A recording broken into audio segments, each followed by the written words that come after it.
Hello, and welcome to the History of Philosophy in India by Janardhan Ganeri and Peter Adamson, brought to you with the support of the King's College London Philosophy Department and the LMU in Munich, online at www.historyofphilosophy.net. Today's episode, Innocent Until Proven Guilty, Mimamsa on Knowledge and Language. In the Islamic religion, it is believed that God sends different revelations to different peoples, the Torah for the Jews, the Gospel for the Christians, and finally and definitively, the Quran for the Muslims.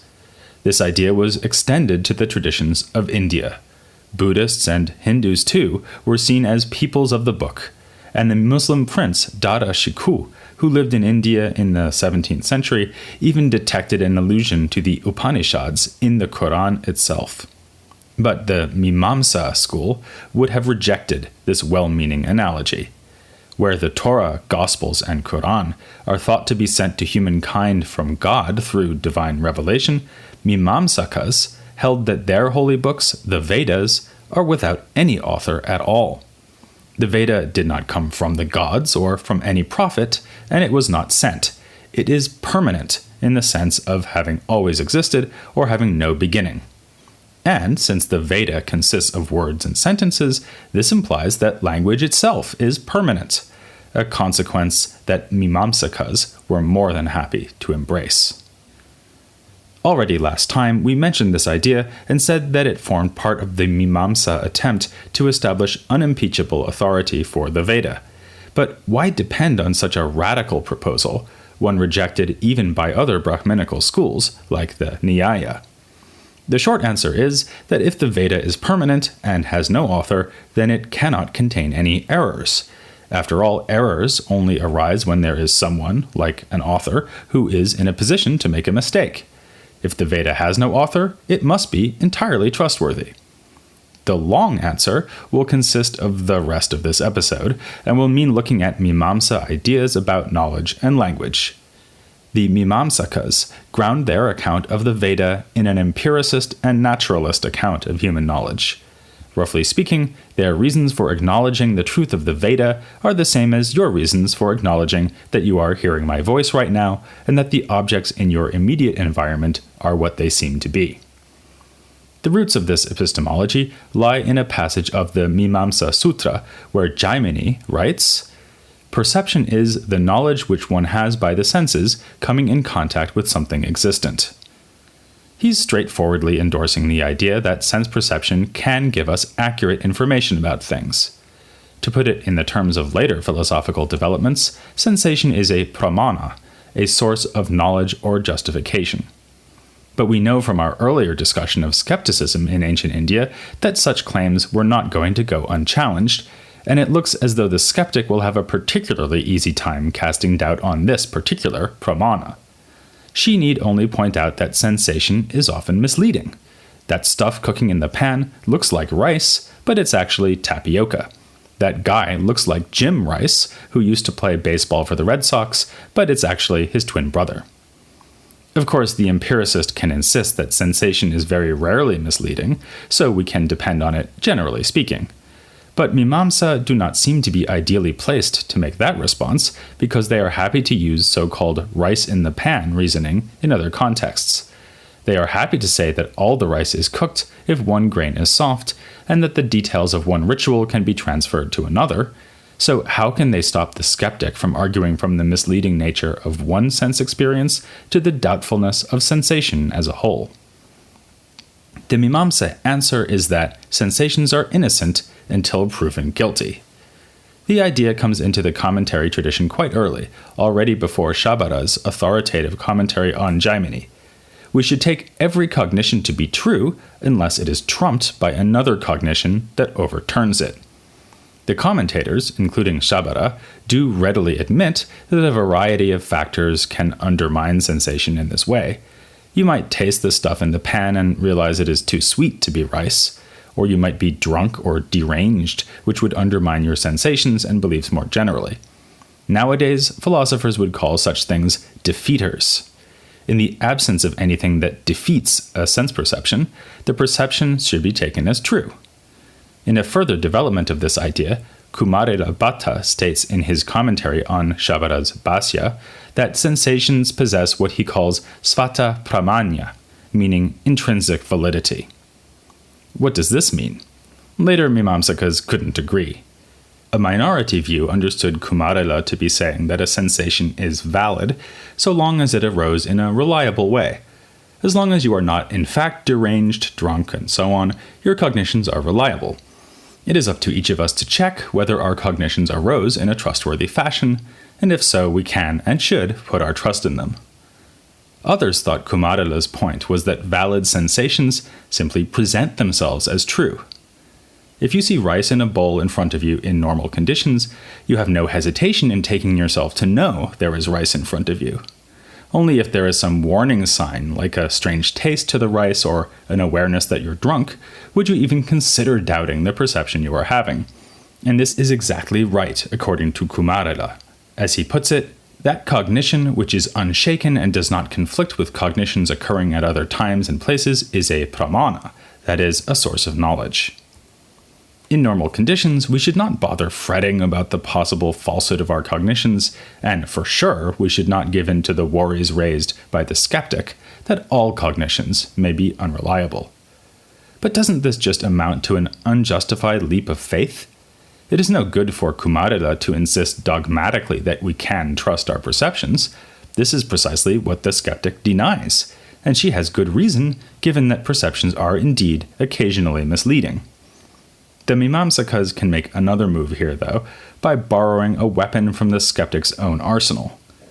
If we demand some sort of confirmation or justification for every one of our cognitions, then a regress looms. Each cognition will need another cognition that confirms it. If I double-check whether the stuff in the bowl is rice by tasting it, how do I know that I am tasting accurately? I might test this further sensation by asking you to taste the food too, but your agreement that the rice really is rice is also open to skeptical challenge. The moral that a skeptic draws from this, as we know, is that no pramana is reliable. Mimamsa draws the reverse conclusion. There must be some kind of foundational cognitions, since otherwise we could never be confident of knowing anything at all, but of course we are confident in having knowledge. Now let's go back to the idea that the Veda has no author. Though this eventually became a distinctive claim of Mīmāṃsā, it does not appear explicitly in Jaimini himself. What he says is that words are always prior to their speakers, which can be taken to imply that the Veda, and language in general, are permanent. Again, the perfect and absolute authority of the Veda can only be challenged on the basis of some defeater. If it had been authored, then we could always fear that the author, even a divine author, may have made some mistake. We should trust in sensation unless we have reason to think that the sensation came about in some kind of defective manner. We should trust in the Veda in exactly the same way, except that in this case there can be no worry that it came about in a defective manner, because it did not come about at all. It may seem that this purchases the authority of the Veda too cheaply. Its validity is claimed to be supreme simply because it has no competition, so it wins by default. But put yourself in the position of Jaimini or Kumarila. Certainly, the Vedic tradition was coming under fire from Buddhists, Jainas, and others, so it's not as if the Mimamsakas were oblivious to the phenomenon of religious pluralism, yet Kumarila was confident that the alternatives could easily be exposed as invalid. The critics of Vedic ritual, meanwhile, had provided no good reasons to doubt the efficacy of the ritual, or at least no reasons that the Mimamsakas thought were any good. Finally, if there were good reasons to doubt, we would know about them. Kumarila is so confident in the sources of human knowledge that for him, the absence of a cognition supporting something is a good reason to reject that thing, as long as the conditions are favorable. If you are in a position to know about the contents of a pan, yet have no evidence that there is rice in the pan, that in itself would be reason to believe that there is no rice in the pan. Likewise, there is no cognition, nor even the possibility of any cognition, that could overturn Vedic authority. With no defeaters in sight, Mīmāṃsā declares victory. Their stance on these issues has various other implications. One takes them into conflict yet again with the Buddhists. Where Buddhism denies the existence of an enduring self, Mīmāṃsā insists upon it. we recognize automatically that there is an I who is experiencing the things we remember experiencing and feel that this is who we still are. Just as I see that there is a dirty pan in the sink waiting to be washed, so I remember myself eating the rice that was prepared in that pan. Making short shrift of the nuanced critique offered by the Buddhists, Mimamsa simply assumes that we are right in taking ourselves to be enduring subjects of experience, since there is nothing to defeat that impression. And again, one might add that nothing could overturn the impression that one has a self.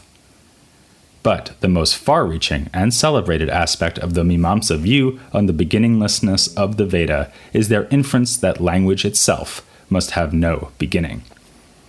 The Mimamsakas offer a whole battery of arguments to support this surprising claim. For one thing, they say, children learn language by watching adults use language. We have no evidence that things have ever been otherwise. So, basing ourselves as always on our experiences of the world, we may assume that language like the Veda has always been passed down from generation to generation. Furthermore, there is good reason to think that things cannot be otherwise. Take a word like cow, or in Sanskrit, go. Incidentally, you can tell a lot about a culture by the meaning it assigns to the syllable go. For ancient Indians, it meant cow. In Japan, it means a board game of almost infinite complexity and subtlety, while for Americans, go is where you start when you are trying to build a monopoly. The word cow, in any case, refers not to any particular cow, but to cows universally. When I say it on numerous different occasions, I am using the same word over and over, not a new word each time. Or we might say, appealing to Mimamsa epistemology, that it certainly seems I am using the same word over and over, and there is no reason to doubt this, so we can take it to be true. The Mimamsa argument here may seem rather unconvincing, insofar as it assumes that the word cow has either always been with us, or is actually a new word every time it is uttered. There would seem to be another possibility, namely that each word is introduced at some point and thereafter comes to be used with a stable meaning, thanks to convention and agreement among the users of the relevant language. But against this, Mimamsa argues that even if one can learn the meaning of individual new words, there is no way to introduce language as such. It is impossible to learn to speak or understand speech without engaging in and observing linguistic activity. Children who are learning to talk have to discover the meaning of each word by seeing how their elders talk. Once we are competent language users, we can learn new words by hearing them explained with other words, but it's inconceivable that this process could ever have begun from a situation where there was no language at all. But a critic who wants to resist the Mimamsa account will not be so easily cowed. She can point out that, on the Mimamsa theory, words supposedly have universal meaning. Yet if I say to the person assisting me in a ritual, "Bring the cow," a standard example in the Mimamsa texts, then I am referring to some specific cow, not cows in general. How can this be if the word cow is universal in its reference? The answer given by Mimamsa is that a word on its own cannot refer to anything in particular. For this, you need context, which at least includes the context provided by the rest of the sentence, and probably also other sentences and the circumstances in which they are spoken. By putting the words "bring the" in front of the word "cow" as I'm erecting a post, I can get my assistant to understand that he should fetch the particular cow that is about to be tied to the post and sacrificed. Even if this answer satisfies the critic, it will not satisfy the Mimamsakas themselves.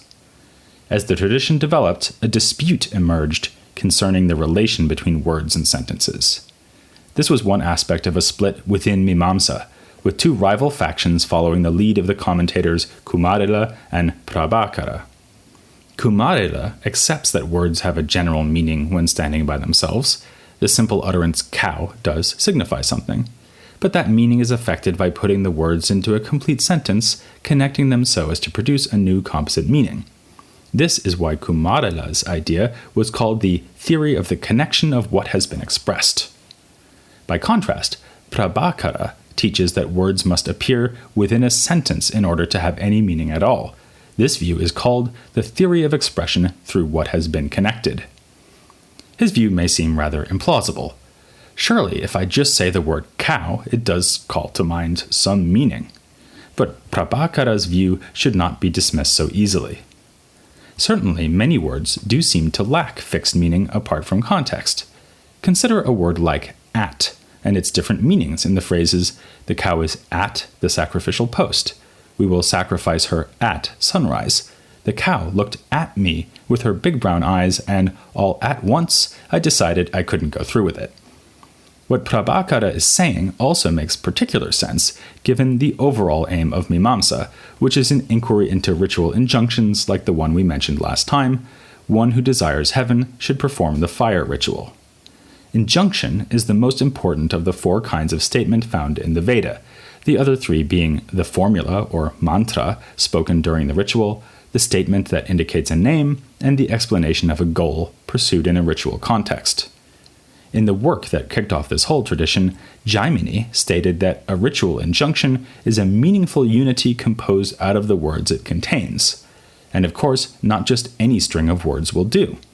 Here, Mimamsa draws on the resources of Sanskrit grammar, carrying forward Panini's idea that the action expressed by the verb is central to the meaning of a sentence. The distinctions they draw here can be quite subtle, as when they point out that verbs may be put in the middle voice when the action in question is performed by the sacrificer and not the attending priest. The middle voice indicates that one is performing an action for oneself and not for somebody else. A more basic point about ritual injunctions takes us back once more to the core mission of Mīmāṃsā, which is to inquire into Vedic language. Whereas normal everyday language typically describes the world we see around us, an injunction inevitably makes reference to something that is not yet present. This, of course, is the goal sought in the ritual. The fact that ritual injunctions are directed to the future shows that their validity is not grounded in sense perception. When the Veda tells you how to sacrifice so as to have children, get rich, or for that matter, get to heaven, it is looking to an unobservable future reward. This is distinctive, even definitive, of the language that reveals Dharma. By the way, we have here another reason why the Veda cannot be trumped or overturned. How could sensation come into conflict with the Veda, since sensation tells us nothing about the questions that are at stake in Vedic ritual, namely questions of Dharma?